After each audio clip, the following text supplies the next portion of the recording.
تمام قسم کی تعریفات، حمد و ثنا، کبریائی، بڑائی، تقدس اللہ وحدہ لا شریک له لائق و زیبا ہے، جو ساری کائنات کا یکا و تنہا خالق مالک پروردگار ہے، جس کی نعمتیں رحمتیں برکتیں ہم پر اتنی زیادہ ہے جس کا ہم اتنا بھی شکر بجا لائق ہے۔ درود اور سلامتی نازل ہو آخری رسول محمد رسول اللہ صلی اللہ علیہ وسلم پر، ان کے آل پر، ان کے اصحاب پر۔ محترم حضرات، اسلامی خواتین، جس مہینے سے ہمارا گزر ہو رہا ہے یہ ماہ رجب ہے، رجب کا مہینہ ہے۔ گزشتہ جمعہ ماہ رجب کی بدعات کے تعلق سے کچھ باتیں آپ لوگوں نے سنی، کچھ اور باتیں اس مہینے کے تعلق سے بتا کر اپنی بات کو ختم کروں گا۔ اسراء و معراج، اسراء یسری اسراءً کہا جاتا ہے راتوں رات سفر کرنا۔ معراج کے معنی ہے اعراج یعرج کے معنی آتے ہیں اوپر چڑھنا۔ اللہ کے رسول صلی اللہ علیہ وسلم کو جو معجزات عطا کیے گئے، جو معجزات دیے گئے، ان میں سے ایک معجزہ ہے اسراء و معراج کا معجزہ، یعنی نبی کریم صلی اللہ علیہ وسلم کو راتوں رات مسجد حرام یعنی کعبۃ اللہ سے مسجد اقصی تک لے جایا گیا، پھر وہاں سے 7ویں آسمان تک نبی کریم صلی اللہ علیہ وسلم کو لے جایا گیا۔ کعبۃ اللہ سے جو مسجد اقصی تک لے جایا گیا اس کو اسراء کہا جاتا ہے، پھر وہاں سے 7ویں آسمان پر جو لے جایا گیا اس کو معراج کہا جاتا ہے۔ اب علماء میں اختلاف ہے کہ کچھ لوگوں نے انکار کیا اس بات کا کہ نبی کریم صلی اللہ علیہ وسلم کو یہ واقعہ خواب میں بتایا گیا، جسمانی طور پر نہیں لے جایا گیا، لیکن سلف صالحین یا اسی طرح اکثریت جمہور اسی بات کی طرف گئی ہے کہ نبی کریم صلی اللہ علیہ وسلم کو جسمانی طور پر راتوں رات کعبۃ اللہ سے مسجد اقصی تک لے جایا گیا، وہاں سے 7ویں آسمان تک نبی کریم صلی اللہ علیہ وسلم کو لے جایا گیا، تبھی تو اس کو معجزہ کہا جاتا ہے۔ ورنہ اگر خواب میں نبی کریم صلی اللہ علیہ وسلم کو بتا دیا جاتا تو یہ اتنی اچنبے والی بات یا معجزہ نہیں کہلاتا۔ اس لیے نبی کریم صلی اللہ علیہ وسلم جب صبح میں لوگوں کے سامنے بات بیان کرنے لگے کہ راتوں رات میں مسجد اقصی گیا، پھر وہاں سے 7ویں آسمان پر گیا، لوگ تعجب کرنے لگے، کئی لوگوں نے انکار کیا۔ ابوبکر صدیق رضی اللہ عنہ نے اس کی تصدیق فرمائی، تو معلوم یہ ہوا جسمانی طور پر یعنی نبی کریم صلی اللہ علیہ وسلم کو بذات خود جو ہے لے جایا گیا اور 7 آسمانوں کی اور اسی طرح جنت کی اور دیگر مناظر نبی کریم صلی اللہ علیہ وسلم کو بتلائے گئے۔ 15ویں پارے کے شروع میں اللہ تبارک و تعالیٰ نے اس کا تذکرہ فرمایا۔ اللہ نے فرمایا سبحان الذي اسرى بعبده ليلا من المسجد الحرام الى المسجد الاقصى الذي باركنا حوله لنريه من آياتنا انه هو السميع البصير۔ بڑی پاک ہے وہ ذات جو راتوں رات اپنے بندے کو مسجد حرام سے مسجد اقصی تک لے گئی، مسجد اقصی جس کے اطراف ہم نے برکت دی ہے تاکہ ہم ہماری نشانیاں ان کو بتائیں۔ انہ هو السمیع البصیر، یقیناً اللہ سننے والا اور دیکھنے والا ہے۔ تو یہاں پر عبد کا تذکرہ اللہ نے کیا اللہ کے نبی کی عزت اور اکرام کے طور پر کہ بڑی پاک ہے وہ ذات جو راتوں رات اپنے بندے کو مسجد حرام سے مسجد اقصی تک اللہ تبارک و تعالیٰ کے حکم سے جبرائیل علیہ السلام لے کر گئے۔ واقعے کی جو شروعات ہوئی نبی کریم صلی اللہ علیہ وسلم فرماتے ہیں میں اپنے گھر میں سو رہا تھا۔ بعض روایات میں ہے ام ہانی رضی اللہ عنہا کے گھر میں نبی کریم صلی اللہ علیہ وسلم سو رہے تھے۔ ایک جانب آپ کے چچا حمزہ رضی اللہ عنہ تھے اور دوسری جانب آپ صلی اللہ علیہ وسلم کے چچا زاد بھائی جعفر رضی اللہ عنہ تھے۔ تو نبی کریم صلی اللہ علیہ وسلم درمیان میں سو رہے ہیں، فرشتے آئے، فرشتوں نے کہا یہ درمیان میں جو سو رہے ہیں وہی محمد صلی اللہ علیہ وسلم۔ آپ کے گھر کی چھت جو ہے کھولی گئی، نبی کریم صلی اللہ علیہ وسلم کو وہاں سے لے جایا گیا۔ کعبۃ اللہ کا وہ حصہ جو تعمیر نہیں کیا گیا ہے، جس کو حتیم کہا جاتا ہے، وہاں پر نبی کریم صلی اللہ علیہ وسلم کو لے جایا گیا۔ شق صدر کا واقعہ وہاں پر پیش آیا، یعنی اللہ کے نبی کے سینے کو چیرا گیا اور ایک تشت میں ایمان اور حکمت کی باتیں لائی گئی، اور نبی کریم صلی اللہ علیہ وسلم کے سینے کو جو ہے زمزم کے پانی سے دھویا گیا۔ اس کے بعد نبی کریم صلی اللہ علیہ وسلم کے سینے کو ایمان اور حکمت کی باتیں بھر کر جوڑ دیا گیا۔ اس کا بھی کئی لوگوں نے انکار کیا، جبکہ صحیح ترین احادیث میں اس واقعے کا تذکرہ ہے۔ بعض علماء نے لکھا ہے 2 مرتبہ یہ واقعہ پیش آیا، بعض علماء نے لکھا ہے 3 مرتبہ شق صدر کا واقعہ پیش آیا، یعنی اللہ کے نبی کے سینے کو چاک کیا گیا، اللہ کے نبی کے سینے کو زمزم کے پانی سے دھویا گیا، ایمان اور حکمت کی باتیں بھر دی گئی، پھر اس کے بعد نبی کریم صلی اللہ علیہ وسلم کے سینے کو جوڑا گیا۔ ایک اس وقت پیش آیا واقعہ جب اللہ کے نبی 4 سال کے تھے، حلیمہ سعدیہ کے پاس نبی کریم صلی اللہ علیہ وسلم موجود تھے، تو اس وقت بچپن میں یہ واقعہ پیش آیا۔ ابن حجر اسقلانی نے لکھا ہے کہ دوسری مرتبہ جب آپ کو نبوت عطا کی گئی، چونکہ یہ بوجھ بہت زیادہ بھاری بوجھ تھا، مکہ کے ماحول میں دین اسلام کی دعوت پیش کرنا، جو مصائب مشکلات آنے والے تھے اس کو جھیل جانا، اس پر صبر کرنا، یہ کوئی آسان کام نہیں تھا۔ اس لیے نبوت کے وقت میں بھی نبی کریم صلی اللہ علیہ وسلم کا جو ہے سینہ چاک کیا گیا، آپ کے سینے کو زمزم کے پانی سے دھویا گیا۔ تیسری مرتبہ معراج کے موقع پر یہ واقعہ جو ہے پیش آیا کہ اللہ کے نبی کے سینے کو چاک کیا گیا، نبی کریم صلی اللہ علیہ وسلم کے سینے کو زمزم کے پانی سے دھویا گیا۔ پھر اللہ کے نبی فرماتے ہیں ثم اوتیت بدابۃ ابیض، اس کے بعد میرے پاس جو ہے ایک جانور لایا گیا جو سفید تھا، یقال له البراق، جس کو براق کہا جاتا ہے، فوق الحمار دون البغل، یہ جو ہے گدھے سے تھوڑا بڑا اور اسی طرح کچھر سے تھوڑا چھوٹا تھا۔ یقع خطوه عند اقصى، کہ اس کی جو ایک قدم جو گرتا تھا، جہاں تک انسان کی نگاہ جاتی ہے اتنی دور تک اس کا قدم گرتا تھا۔ اللہ کے نبی کے پاس جب یہ جانور لایا گیا، یہ جانور بدکنے لگا یا شوخی کرنے لگا۔ جبرائیل علیہ السلام نے کہا تجھے معلوم ہے جو سواری یا جو سوار آج اس پر سوار ہونے والے ہیں، یہ اللہ کے نزدیک سب سے زیادہ معزز ہے، یہ اللہ کے نزدیک سب سے زیادہ محبوب ہے، یہ اللہ کے نزدیک سب سے زیادہ عزت و احترام والے ہیں۔ تو روایات میں آتا ہے کہ اس جانور کے پسینے چھوڑ گئے جب جبرائیل علیہ السلام نے یہ بات بتائی۔ تو بہرحال نبی کریم صلی اللہ علیہ وسلم سوار ہو کر بیت المقدس گئے۔ اللہ کے نبی فرماتے ہیں فَرَكِبْتُ حَتَّى أَتَيْتُ بَيْتَ الْمُقَدَّسِ، میں سوار ہوا یہاں تک کہ بیت المقدس کو آیا۔ فَرَبَطْتُهُ الَّتِي يَرْبُطُ بِهِ الْأَنْبِيَاء، میں نے اس جانور کو وہیں پر باندھا جہاں پر دیگر انبیاء اپنی اپنی سواری کو باندھتے تھے۔ تو معلوم یہ ہوا انبیاء، دیگر انبیاء بھی وہاں پر، یہ انبیاء کی روحیں بھی وہاں پر پہنچی ہوئی تھی، یا نبی کریم صلی اللہ علیہ وسلم سے پہلے بھی کئی انبیاء سوار ہو کر وہاں پر آئے تھے، انہوں نے وہاں پر اپنے جانوروں کو باندھا تھا، تو نبی کریم صلی اللہ علیہ وسلم نے بھی جانور کو وہاں باندھا۔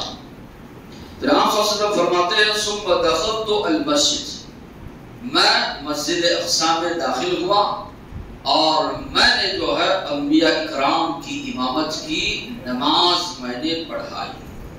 کئی مسئلے یہاں پر بھی ثابت ہوتے ہیں۔ پہلا مسئلہ یہ معلوم ہوا مسجد اقصی ان 3 مساجد میں سے ایک مسجد ہے جس کی جانب ثواب کی نیت سے سفر کرنے کو اللہ کے نبی نے مشروع قرار دیا۔ ایک ہے مسجد حرام جہاں پر ایک نماز کا ثواب 1,00,000 نمازوں کے برابر قرار دیا گیا۔ دوسرا ہے نبی کریم صلی اللہ علیہ وسلم کی مسجد، جہاں پر ایک نماز 1000 نمازوں کے برابر قرار دی گئی۔ تیسری جو مسجد ہے مسجد اقصی۔ یہ 3 مساجد ہیں جہاں پر ایک مسلمان ثواب کی نیت سے سفر کر سکتا، دیگر اور کسی مقامات پر ثواب کی نیت سے سفر کرنا یہ اسلام میں جائز نہیں۔ کئی لوگ مزاروں کو یا اسی طرح دیگر مقامات کو جاتے ہیں، وہاں جانا خود جو ہے غیر شرعی ہے، ثواب کی نیت سے جانا یہ بھی غیر شرعی۔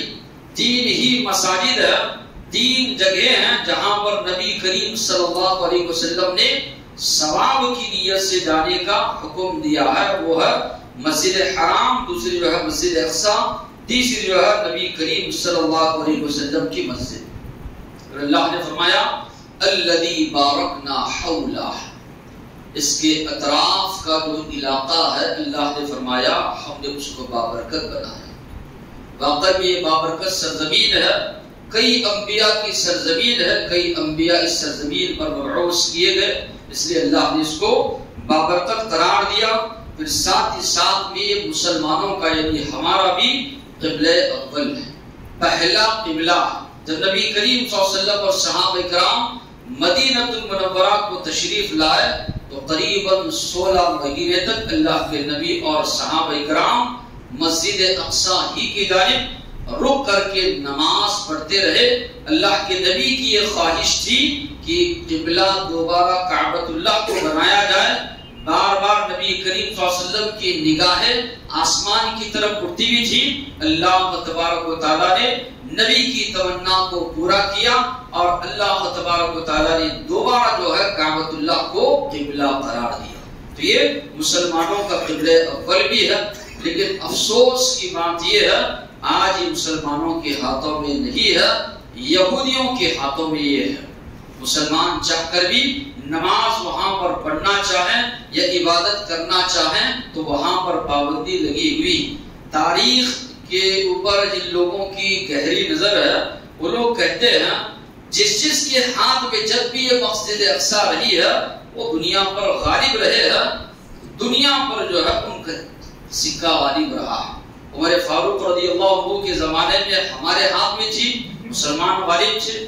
صلاح الدین ایوبی کے دور میں دوبارہ ہمارے ہاتھ میں آئی، تب بھی مسلمان غالب تھے، اور آج ہم دیکھ رہے ہیں یہودیوں کے ہاتھ میں ہے، وہ دنیا پر جو ہے غلبہ ان کا ہے۔ تو بہرحال تاریخ نگاروں کی جو ہے ایک یہ بات ہے، اور دیکھا جائے تو واقعی میں ویسے جو ہے نظر آتا ہے۔ تو بہرحال یہ مسجد اقصی اب مسلمانوں کے ہاتھ میں نہیں ہے، بڑی افسوس کی جو ہے بات ہونا تو یہ چاہیے تھا کہ یہ قبلہ اول ہو، یا اسی طرح جس کی جانب اللہ کے نبی نے ثواب کی نیت سے سفر کرنے کو مشروع قرار دیا ہے، یہ بھی ہمارے ہاتھ میں کاش ہوتی۔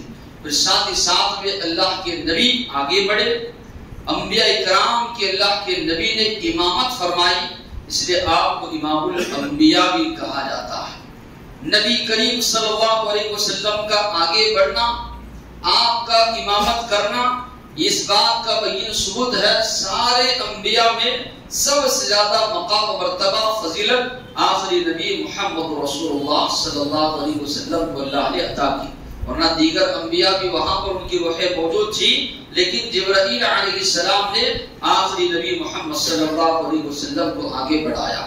یہ بھی بین ثبوت ہے کہ سارے انبیاء کی شریعتیں منسوخ ہو چکی، اب اگر شریعت کسی کی چلے گی تو وہ آخری نبی محمد صلی اللہ علیہ وسلم کی چلے گی۔ اللہ کے نبی نے فرمایا جو کوئی یہودی ہو یا عیسائی ہو، جو کوئی بھی ہو میرے بارے میں سنتا ہے، مجھ پر ایمان لائے بغیر وہ مر جاتا ہے تو وہ جہنم میں جائے گا، نبی کریم صلی اللہ علیہ وسلم نے فرمایا۔ اور یہ بات بھی معلوم ہوئی نماز کا طریقہ اللہ کے نبی کا ہو یا سابقہ انبیاء کا ہو ایک ہی رہا ہے، اور اہم عبادتیں بھی سارے انبیاء کی شریعتوں میں ایک ہی رہی۔ الانبیاء اخوۃ ودینہم واحد، اللہ کے نبی نے فرمایا سارے انبیاء آپس میں بھائی بھائی ہے، ان کا دین ایک ہے، یعنی شروع سے دین اسلام ہے۔ اللہ کے نبی نے جو نماز پڑھائی سارے انبیاء نے وہی نماز ادا کی، معنی یہ ہے کہ نماز کا وہی طریقہ سارے انبیاء کی شریعتوں میں جو ہے موجود تھا۔ پھر اس کے بعد نبی کریم صلی اللہ علیہ وسلم کی مہمان نوازی کی گئی. اللہ کے نبی نے فرمایا فجاءنی جبرائیل بإناء من خمر وإناء من لبن. جبرائیل علیہ السلام میرے پاس 2 پیالے لے کر آئے. ایک پیالے میں شراب تھی، دوسرے پیالے میں دودھ تھا. اللہ کے نبی فرماتے ہیں فاخترت اللبن، میں نے دودھ کا جو پیالہ ہے وہ لیا. فقال جبریل اخترت الفطرہ، جبرائیل علیہ السلام نے کہا فطرت کو آپ نے اختیار کیا. تو معلوم یہ ہوا اسلام دین فطرت ہے. حلال چیزوں کو، فطری چیزوں کو ہی شریعت میں مشروع قرار دیا گیا. ہر وہ چیز چاہے شراب ہو، جتنی بھی نشیلی چیزیں ہیں، بیڑی ہو، تمباکو ہو، یا اسی طرح زردہ جس کو کہا جاتا ہے، یہ ساری کی ساری چیزیں خبیث ہیں جس کو اسلام نے حرام قرار دیا ہے. مال کی اس میں بربادی ہے، جان کی اس میں بربادی ہے، جسم کی اس میں بربادی ہے، ہلاکت ہے. نہ جانے کیسی کیسی بیماریوں میں لوگ آج مبتلا ہو رہے ہیں جو لوگ اس چیزوں کے عادی ہیں.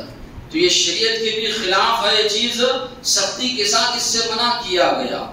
شراب کے بارے میں اللہ کے نبی نے فرمایا الخمر جماع الاسم، شراب جو ہے ساری برائیوں کی جڑ ہے، اللہ کے نبی نے فرمایا. پھر اسی طرح یہ خبیث جو چیزیں ہیں، اللہ تعالیٰ نے قرآن مجید میں فرمایا یہ نبی جو ہے پاکیزہ چیزوں کو تمہارے لیے حلال قرار دیتے، خبیث چیزوں کو یہ نبی تمہارے لیے حرام قرار دیتے. تو جتنی بھی منشیات یا نشیلی چیزیں ہیں جن کے لوگ عادی ہوتے جا رہے ہیں، یہ ساری کی ساری چیزیں خبائث میں آتی. پھر اسی طرح اللہ نے فرمایا لا تلقوا بأيديكم إلى التهلكة، اللہ نے جو جان دی ہے اس کو ہلاکت میں مت ڈالو. اللہ کا حکم ہے کہ کل دن قیامت کے دن اللہ کے پاس پوچھ ہوگی اللہ نے تم کو اتنا صحت مند جسم دیا تھا، جان دی تھی، اس کو جو ہے تم نے ہلاکت میں ڈالا. لا تلقوا بأيديكم إلى التهلكة، ہر انسان جانتا ہے اس کے اوپر لکھا ہوا بھی ہوتا ہے کہ یہ چیزیں کینسر ہیں یا اسی طرح دیگر چیزوں کا سبب بنتی ہیں، تو انسان اپنے آپ کو ہلاکت میں ڈال رہا ہے. تو ان چیزوں سے منع کیا گیا. تو نبی کریم صلی اللہ علیہ وسلم سے کہا گیا فاخترت الفطرہ، نبی کریم صلی اللہ علیہ وسلم آپ نے فطرت کو اختیار کیا ہے. دودھ کو جو آپ نے اپنایا شراب کے مقابلے میں، اللہ کے نبی سے کہا گیا یہ فطرہ ہے. اس کے بعد یہاں سے اوپر چڑھنے کا سفر نبی کریم صلی اللہ علیہ وسلم کا شروع ہوتا ہے. اللہ کے نبی فرماتے ہیں ثم انطلقنا حتى اتينا السماء الدنيا، پھر ہم لوگ چلے یہاں تک کہ اس آسمان کو پہنچے جو دنیاوی آسمان جس کو کہا جاتا ہے، ہم جو دیکھ پا رہے ہیں اس آسمان تک پہنچے. دوسری بات بھی الفاظ ہے ثم اخذ بيدي، پھر میرے ہاتھ کو پکڑا جبرائیل علیہ السلام نے. عرج بی الى السماء الدنيا، جبرائیل علیہ السلام مجھے لے کر چڑھے. درمیان میں ایک بیان جو سننے میں آیا تھا، بہت زیادہ وائرل بھی ہو رہا تھا، کہ جب اللہ کے نبی کو لے کر گئے تو لے جانے والے جبرائیل روایات میں ہے، لیکن کسی نے کہا، بہت بڑے علامہ بھی نام لینا نہیں چاہتا، کہ انہوں نے کہا اللہ خود آیا تھا اپنی پیٹھ پر بٹھا کر لے کر گیا. نعوذ باللہ، اتنی واہیات قسم کی باتیں یا واہیات قسم کے الفاظ جو ہے استعمال کیے گئے. بہرحال صحیح روایات جو بخاری اور مسلم کی روایت ہے، یہ الفاظ ہیں ثم اخذ بیدی، میرے ہاتھ کو پکڑا پھر مجھے لے کر آسمانی دنیا کی طرف گئے. تو بہرحال روایات میں جو ملتا ہے جبرائیل علیہ السلام لے کر گئے، نہ کہ یہ من گھڑت باتیں، ایسی باتیں جو انسان کو کفر تک لے جانے والی ہیں، ویسی باتیں زبان سے نکالنا ایک مسلمان کے لیے زبان نہیں ہے. تو بہرحال یہ معراج کے واقعے میں بہت سی ایسی باتیں جو بالکل دین اسلام کے عقائد کے خلاف ہے، ویسی من گھڑت باتیں جو ہے اس میں داخل کی گئی ہیں. تو ان میں سے یہ بھی روایت لوگ بیان کرتے ہیں یا اسی طرح دھڑلے سے کہ اللہ تعالیٰ جو ہے اپنی پیٹھ پر بٹھا کر لے کر گیا. اتنی جرأت مندانہ بات بھی جو ہے لوگوں نے جو ہے کی. تو بہرحال اس کے بعد نبی کریم صلی اللہ علیہ وسلم پہلے آسمان پر پہنچے. پہلے آسمان پر جب نبی کریم صلی اللہ علیہ وسلم پہنچے، دروازہ کھٹکھٹایا گیا. سوال ہوا کون ہے؟ جبرائیل السلام نے کہا جبرائیل ہوں۔ پوچھا گیا آپ کے ساتھ کون ہے؟ کہا محمد صلی اللہ علیہ وسلم۔ کہا گیا کہ ان کو بلایا گیا تھا؟ ہاں۔ تو بہرحال فرشتوں نے اللہ کے نبی کا استقبال کیا، کہا مرحبا بہ ونعم المجیء جاء، آپ کا ہم استقبال کرتے ہیں، بہترین آنے والے آئے ہیں۔ اللہ کے نبی کی ملاقات وہاں پر آدم علیہ السلام سے ہوئی۔ نبی کریم صلی اللہ علیہ وسلم جب آگے بڑھ رہے تھے، جبرائیل السلام نے کہا یہ آدم ہیں، تمہارے باپ ہیں، ان کو سلام کرو۔ نبی کریم صلی اللہ علیہ وسلم نے سلام کیا تو آدم علیہ السلام نے جو ہے ان کا استقبال کیا، بہترین بیٹے بہترین نبی کہہ کر انہوں نے استقبال کیا۔ اللہ کے نبی نے دیکھا دائیں جانب بھی سایہ ہے، بائیں جانب بھی سایہ ہے، سیدھی جانب دیکھتے ہیں تو خوشی ان کے چہرے پر آتی ہے، بائیں جانب دیکھتے ہیں تو مرجھا جاتے ہیں۔ تو جبرائیل السلام سے سوال کیا یہ کیا چیز ہے؟ تو کہا یہ ان کی ذریت ہے، ان کی نسل ہے، ان کی اولاد ہے۔ سیدھی جانب جو ہے وہ جنت میں جانے والے ہیں، دیکھتے ہیں تو خوشی محسوس ہوتی ہے، بائیں جانب جو ہے وہ جہنم میں جانے والے ہیں، دیکھتے ہیں تو ان کے چہرے پر جو ہے پشمردگی ایسی طرح مایوسی جو ہے چھا جاتی ہے۔ تو بہرحال نبی کریم صلی اللہ علیہ وسلم وہاں سے دوسرے آسمان پر پہنچتے ہیں، یہی سوال جواب ہوتے ہیں، تو وہاں پر حضرت یحییٰ اور عیسیٰ علیہ السلام سے ملاقات ہوتی ہے۔ پھر اس کے بعد تیسرے آسمان پر یوسف علیہ السلام سے ملاقات ہوتی ہے۔ تو یوسف علیہ السلام کے بارے میں اللہ کے نبی نے فرمایا اذا هو قد اعطي شطر الحسن، میں نے دیکھا کہ وہ اتنے خوبصورت ہے گویا کہ دنیا کی آدھی خوبصورتی یوسف علیہ السلام کو دی گئی۔ تو وہاں سے آگے بڑھتے ہیں، چوتھے آسمان پر ادریس علیہ السلام سے ملاقات ہوتی ہے، پانچویں آسمان پر ہارون علیہ السلام سے، پھر اسی طرح چھٹے آسمان پر نبی کریم صلی اللہ علیہ وسلم کی موسیٰ علیہ السلام سے ملاقات ہوتی ہے۔ موسیٰ علیہ السلام بھی استقبال کرتے ہیں، جب آگے بڑھنے لگتے ہیں اللہ کے نبی تو موسیٰ علیہ السلام کی آنکھوں سے آنسو جاری ہوتے ہیں۔ تو موسیٰ علیہ السلام کہتے ہیں یا ربی ھذا الغلام الذی بعثته من بعدی، اے میرے پروردگار، اے میرے رب، یہ نوجوان جن کو آپ نے میرے بعد نبی اور رسول بنا کر مبعوث فرمایا ہے، ان کی امت کے لوگ زیادہ تعداد میں جائیں گے جنت میں میری امت کے مقابلے میں۔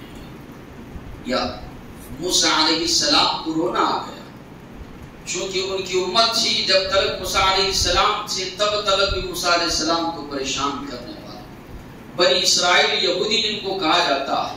تاریخ میں اگر پڑھیں گے آپ ان کے بارے میں، سود کو جو ہے بہت زیادہ عام انہی لوگوں نے کیا، اللہ کی آیتوں کو بیچ کر یہ لوگ کھا گئے۔ اللہ کی آیتوں کو بیچنا کتنا بڑا گناہ، شریعت کے احکامات کو ان لوگوں نے تبدیل کر دیا، نبی کی باتوں کو ایک کان سے سنتے تھے دوسرے کان سے چھوڑ دیتے تھے۔ اللہ نے کہا جس طرح گدھا ہوتا ہے، گدھے پر کتنی بھی قیمتی کتابیں لا دی جائیں اس کو محسوس نہیں ہوتا، یہی مثال ہے یہودیوں کے اللہ تبارک و تعالیٰ نے فرمایا۔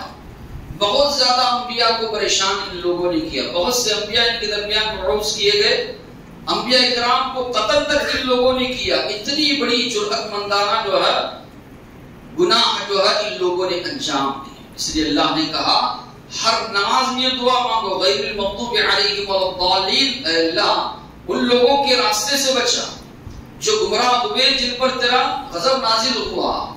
موصوف سے مراد یہی بنی اسرائیل ہے، یہودی لوگ ہیں۔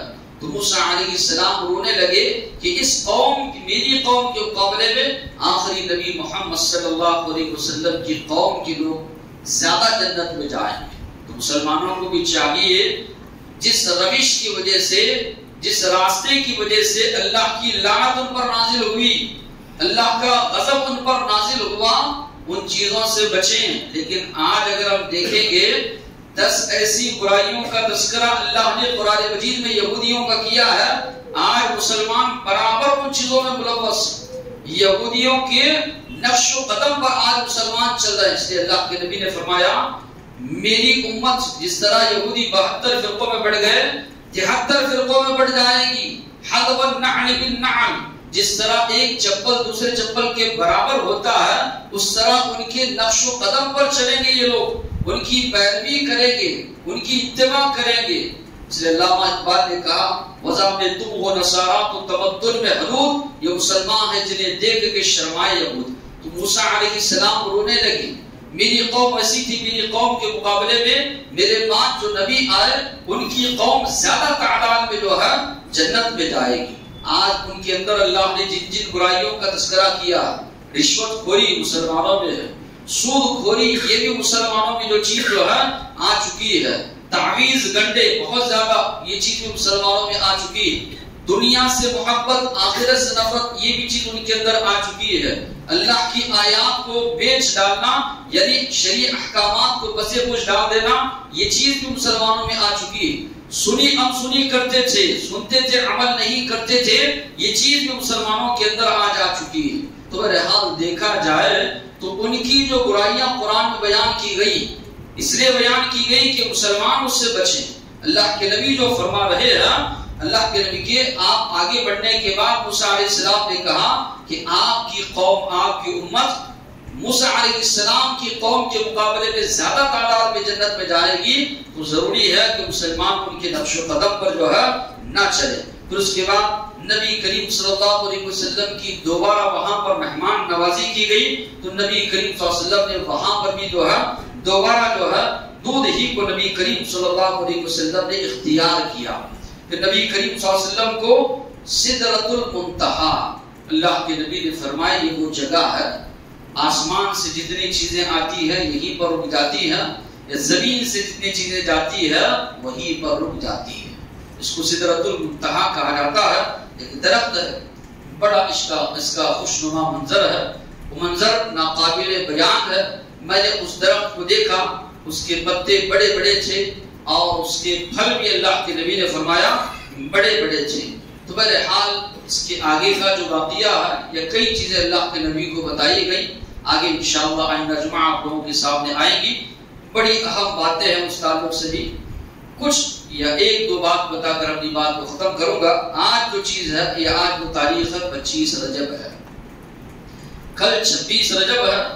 26 رجب کو جو رات شروع ہوتی ہے 27 رجب، کئی لوگ یہ رات کو جاگتے ہیں اور کئی روایات بھی جو ہے بیان کی جاتی ہے کہ رات کو جاگیں گے، اتنی رکعت نماز پڑھی جائے، نماز پڑھیں گے تو جو ہے اتنا ثواب ہے، یا اسی طرح کچھ نمازوں کے طریقے بھی جو بتائے گئے، اتنے سورہ اتنا مرتبہ پڑھے جائیں، یا اسی طرح دن میں اگر کوئی روزہ رکھتا ہے 900 برس روزہ رکھنے کے برابر ثواب، یا اسی طرح 60 مہینوں کے روزے رکھنے کے برابر ثواب، یا اسی طرح رجب جو ہے اللہ کا مہینہ ہے، رمضان جو ہے فلاں فلاں کا مہینہ، ایسی جتنی بھی روایات بیان کی جاتی ہے سب کی سب روایات کو محدثین نے، یہ میں اور آپ، یہ میری اور آپ کی بات نہیں ہے، ائمہ حدیث نے، جن ائمہ نے احادیث کی کتابیں مرتب کی ہے، بخاری، مسلم، ابو داؤد، ترمذی، نسائی، ابن ماجہ، یہ جو کتابیں احادیث کی کتابیں ائمہ حدیث نے ان ساری کی ساری روایات کو موضوع، ضعیف، من گھڑت قرار دیا ہے۔ کوئی بھی صحیح روایت اس سلسلے میں ہم کو نہیں ملتی۔ سب سے پہلی بات دیکھنا یہ ہے 27 رجب کو جو ہے معراج کا واقعہ پیش آیا نہیں آیا، بہت زیادہ اختلافات۔ کسی نے کہا اللہ کے نبی کی 12ویں نبوت کو، نبی بنائے جانے کے 12 سال کے بعد، ہجرت سے 1 سال پہلے ربیع الاول کے مہینے میں یہ واقعہ پیش آیا۔ کسی نے رجب یا کسی نے کوئی اور، بہت زیادہ اختلافات ہیں۔ پہلی بات تو اس کی تاریخ ہی معلوم نہیں کہ کون سی تاریخ کو یہ واقعہ پیش آیا، تاریخ میں بہت زیادہ اختلاف ہے۔ ائمہ نے جو بہت زیادہ قریب الحق یا اسی طرح صحیح ثابت کیا ہے ربیع الاول کے مہینے میں 12 نبوت کو جو ہے یہ واقعہ پیش آیا۔ کئی محققین نے جو ثابت کیا رجب کے مہینے میں نہیں، ربیع الاول کے مہینے میں یہ واقعہ پیش آیا 12 نبوت کو۔ تو معلوم یہ ہوا جب اس کی تاریخ ہی ثابت نہیں ہے، تاریخ ہی جو ہے اس معاملے میں جو ہے بہت زیادہ اختلاف ہے کس تاریخ کو ہوا ہے، تو بالضبط یہ کہنا کہ فلاں تاریخ کو ہوا، فلاں تاریخ کو جو ہے روزہ رکھا جائے، رات جاگی جائے۔ اللہ کے نبی جب معراج سے آئے اس کے بعد 1 سال مکہ میں رہے، 13 نبوت، پھر 10 سال تک مدینہ میں رہے، آپ کو کہیں پر بھی تذکرہ نہیں ملے گا اللہ کے نبی رات جاگتے تھے۔ اس کے بجائے رمضان کی آخری عشریہ کی راتوں کے بارے میں آپ اللہ کے نبی کی سیرت پڑھ جائیں، احیا لیلہ ایقظ اہلہ، اللہ کے نبی رات بھر جاگتے تھے، گھر والوں کو جگاتے تھے، شد نبی ازروں کو بہت زیادہ نبی کریم صلی اللہ علیہ وسلم عبادت کرتے تھے، صحابہ کرام کو ابھارتے تھے، تحر تلاش کرو لیلۃ القدر کو رمضان کی آخری عشریہ کی راتوں میں۔ جب آپ آئیں گے شب معراج کی طرف، یہ لوگ جو منا رہے ہیں کہیں پر بھی اس کا تذکرہ آپ کو نہیں ملے گا کسی بھی حدیث کی کتاب میں کہ نبی کریم صلی اللہ علیہ وسلم نے یہ رات جاگی ہے، یا نبی کریم صلی اللہ علیہ وسلم نے صحابہ کو ابھارا ہے۔ 10 سال مدینے میں رہے، کبھی بھی نبی کریم صلی اللہ علیہ وسلم نہیں جاگی، ایک روایت میں آپ پیش نہیں کر سکیں گے۔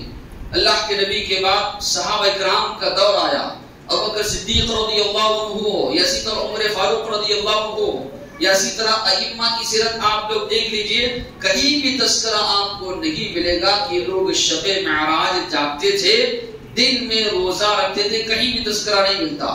بعد کے لوگوں نے روایات گھڑ کر نبی کریم صلی اللہ علیہ وسلم کی جانب جو ہے منسوب کر دیا، اور اس رات کی جو تقاریر ہوتی ہے ایسے واقعات قسم کی باتیں یا قصے کہانیاں سنائی جاتی ہے جن کا قرآن و سنت سے دور دور کا بھی تعلق نہیں ہے۔ تو آج مسلمانوں کے پاس جو ہے پڑھنے کا وقت نہیں ہے، سمجھنے کا وقت نہیں ہے، دیکھنے کا وقت نہیں ہے کہ واقعی میں کیا یہ کتاب و سنت میں موجود ہے یا نہیں۔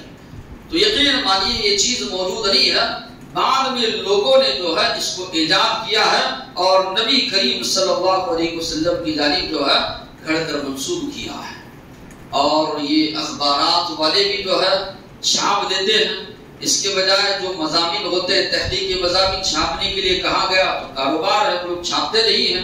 ایسے مضامین جو کہ من گھڑت روایات من گھڑت باتیں وغیرہ ہے چھاپ دیتے ہیں، اور مسلمان اسی کو صحیح سمجھ کر آج امت کا ایک بہت بڑا طبقہ جو ہے یہ رات جاگتا ہے اور دن میں روزہ رکھتے ہیں، جبکہ کتاب و سنت سے اس کا کہیں بھی ثبوت نہیں ہے۔ اللہ سے دعا ہے اللہ تعالی مسائل کو سمجھنے عمل کرنے کی توفیق عطا فرمائے۔ واخر دعوانا الحمدللہ رب العالمین۔